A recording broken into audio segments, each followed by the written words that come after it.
Hi, everybody, and welcome back to yet another episode of the Ouroboros podcast.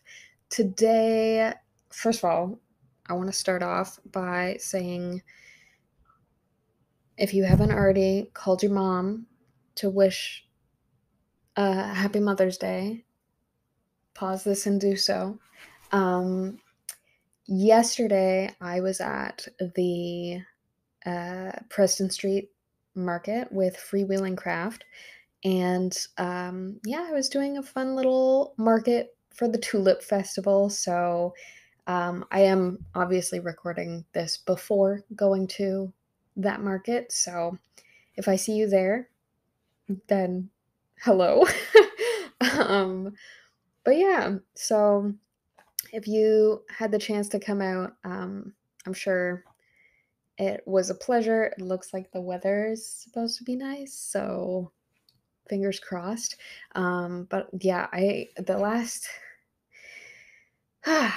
this past week I have just been working overtime. The last couple of days too have been especially busy trying to make sure that I get as many things that I want to done and I can bring them. So I've been working on a lot of like prop stuff for the table, finishing some handmade items that I'm really, really excited for. A little nervous to share because I don't like, there's only been a few things that I've made completely by hand that I've brought to markets in the past. So it's kind of nerve wracking, Like I have my art prints and stuff, and I guess I feel like a little more comfortable with that sort of collage art style.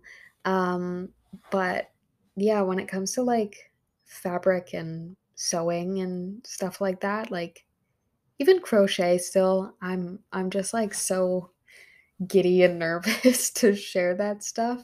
Um, and I think it comes a little bit from like a perfectionist attitude, which I'm working on. Um, So yeah, if you do stop by at my booth and see me or my brother, who I have brought on for the day, then yeah, I hope you said hi. I'm sure it will be like super super fun. But yeah, thanks in advance, or I guess by the time you're watching this, thank you just generally for coming out. I really appreciate the support, even as if it's just to stop by and say hi.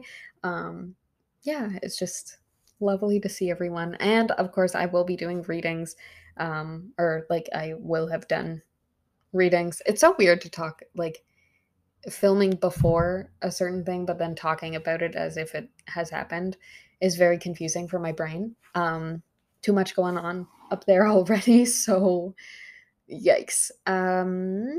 But yeah, what is coming after is the readings and rituals event. So I do plan on sort of setting up little booklets and stuff that you guys can take home. And you'll get to sort of practice the layout of how to read your cards and develop a better understanding of how to derive the stories of the cards. And then Aida's portion is sort of spell bottle making. Um, and I know she's bringing the whole 9 yards. There's so many different components to it, and she'll do a much better job of explaining the different things that go into spell jars. So I will leave that to her on the day of the event. Um, but yeah, it is $50, and that covers the 2 lessons from us and the goodies you get to take home. So I know you'll be walking away with like a fair amount of stuff from Lady Arkenstone. Um, Not only are you like learning to build the spell bottles there, but you'll also get a little package to take home. And create your own spell at home. And then, like I said, for me, you're gonna have the lesson for reading the cards, getting a little insight on how I read them.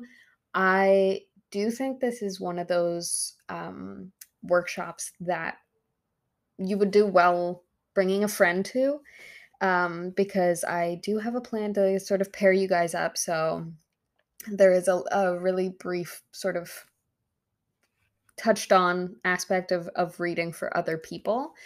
Um, but yeah, you'll get to walk away with, like I said, a little booklet that you'll be able to use in the future as well.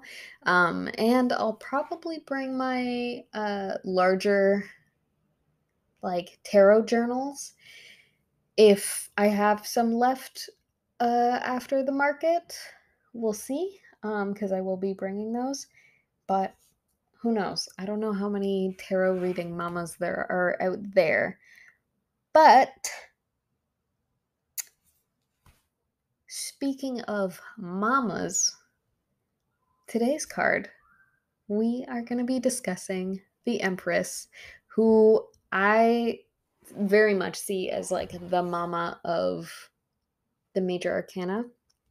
And we have kind of talked about the Empress a little teeny weeny bit before, when I was talking about divine counterparts through the cards and stuff. If you remember, the Magician and Temperance were our sort of first glimpse, I think, of divine counterparts. Well, I guess the Lovers, but the Lovers is like combined, like it is just the card of like those two counterparts together. So the Empress has some interesting counterpart possibilities. Obviously, the one right off the bat, the Emperor, and yeah, we'll get into the other ones later on. But again, as per usual, I will put the card on the screen for anyone watching on YouTube. Um, and we're just going to go through the different aspects of the card that I designed. Um, so yeah, let's jump in. First of all, the color scheme. We've got light blues, light pinks, and whites, like different kind of shades of white and off-white. And I think like this is such a nice card to have on Mother's Day, because it is very light pastel, kind of like spring colors. And our card, our card, the card that I designed. I'm trying to get out of using the like royal we when I'm referring to just myself, but it is very difficult. I don't know why it just feels like there's like a lifting of pressure when I say we, because then it's not just like all me, but I gotta own it. I have to like just, yeah, get out of my head, and it's it's me. I'm doing all the tasks here. I'm wearing all the hats. Anyways, okay, so we've got sort of layers to this card. The base layer, we've got like this beautiful scene, sort of like a little bit of a building, some water. We have like lace curtains up the side. Through the middle, there's sort of like this handwritten note with flowers over it. And then a sort of in like the top corner, there's a bit of a landscape, sort of sunrise, the dawn, with, of course, like the Empress, the title of the card over that. And then at the center of the card, sort of like shining, I do have like a ring of blue around it, is sort of this cutout of the Venus de Milo, the winged Venus statue. And I love, love, love that. I found that. I love that incorporation. And I feel like I've included Venus in a lot of my pieces through the shells or statues, just like um, images of beauty, and I feel like she's just so easily incorporated into, um, especially like the running counterparts, and you'll see why. Um, so yeah, we've got these basic key points of, um, the Empress card with Venus, sort of this idea of, um, grace and like this nurturing energy. There's love, there's beauty, um, and it's sort of like this sense of natural and external beauty, like that kind of beauty that you share outward. And we also have that sort of depicted with the flowers. But the Empress card is very much like what you can share, this output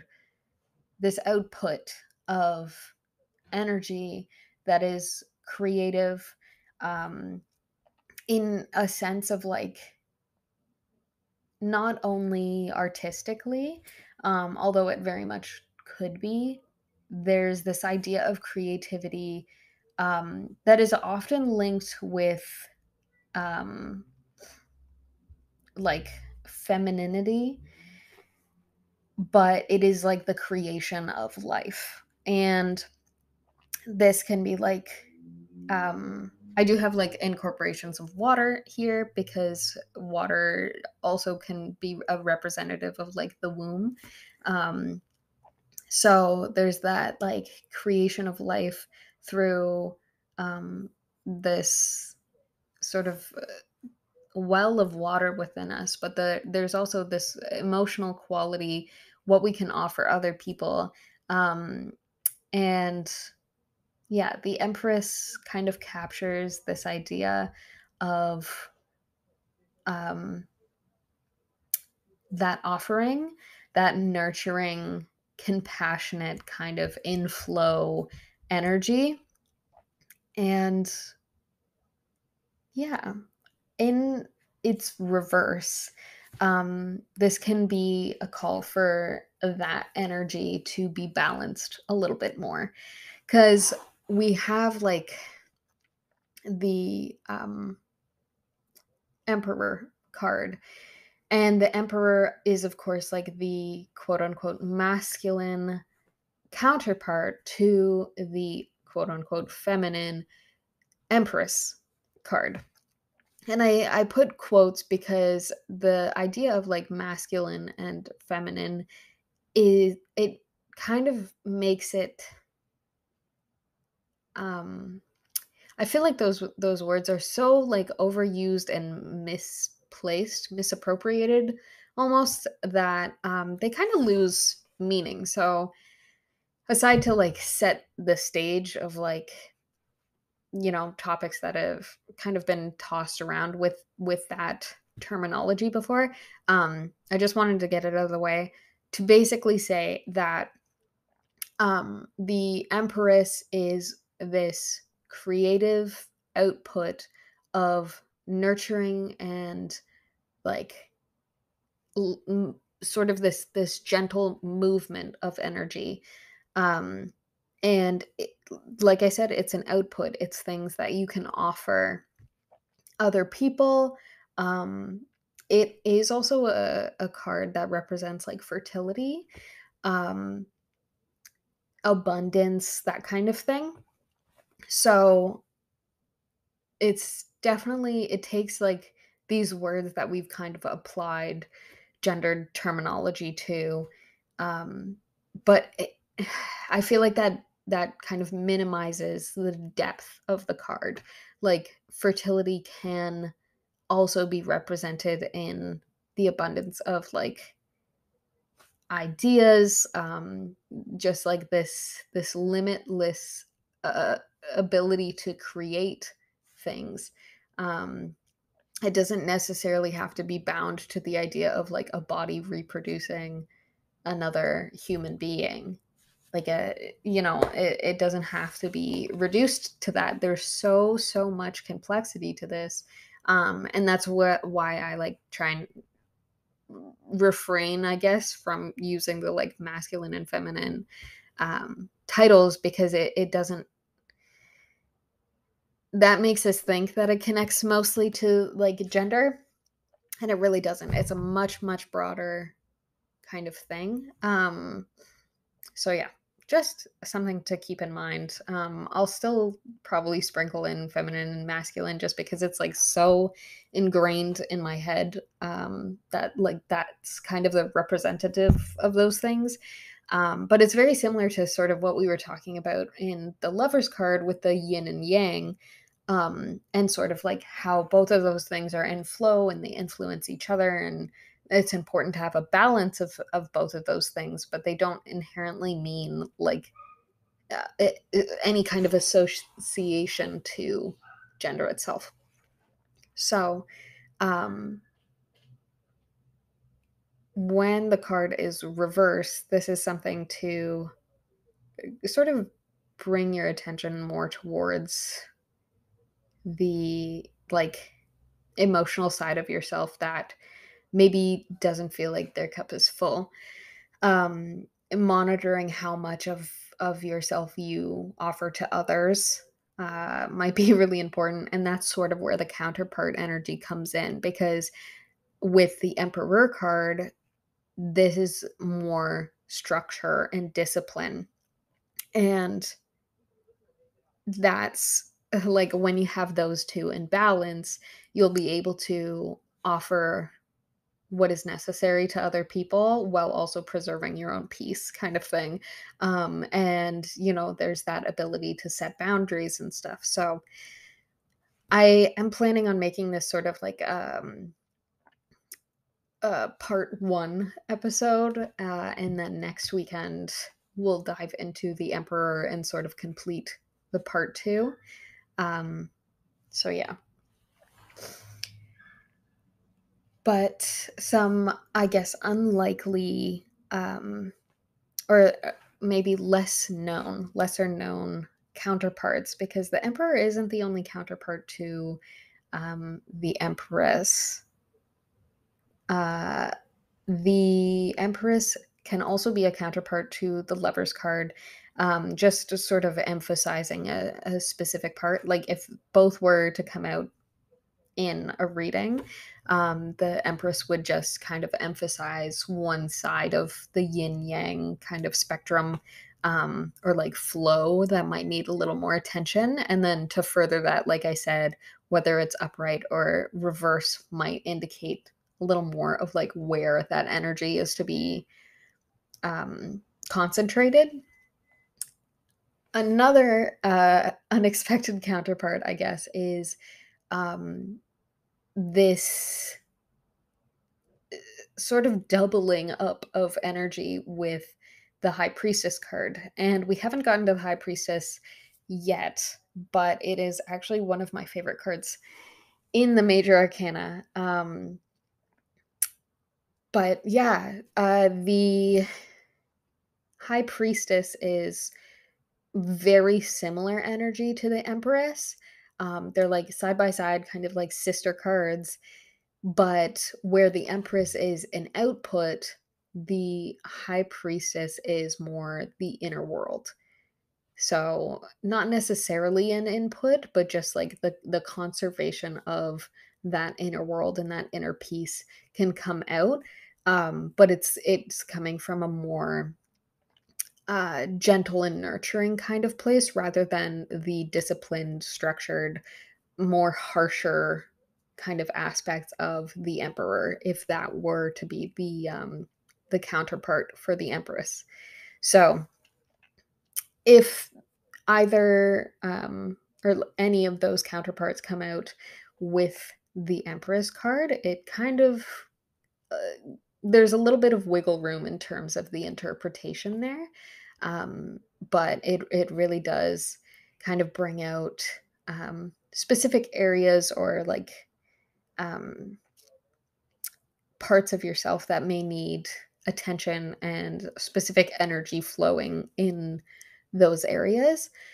Another way, more specifically, if the Emperor and the Empress come out in a reading, specifically a love reading, this may indicate the pursuit of or sort of drawing closer to your own divine counterpart. If there's like any, if you believe in like twin flame, soulmate, that kind of stuff, just like people destined to be on your path. This could be an indicator to just be aware and open to that possibility if both cards come out in a single reading for you. Um, but yeah, to go along with um, sort of jumping back to the imagery of the card, I wanted to incorporate Venus in this card, like I said, because she's an association. She's a representation of love and beauty and sort of like this external output. Especially like as a statue, this is like art for viewing. So it's something to be observed and taken in and admired.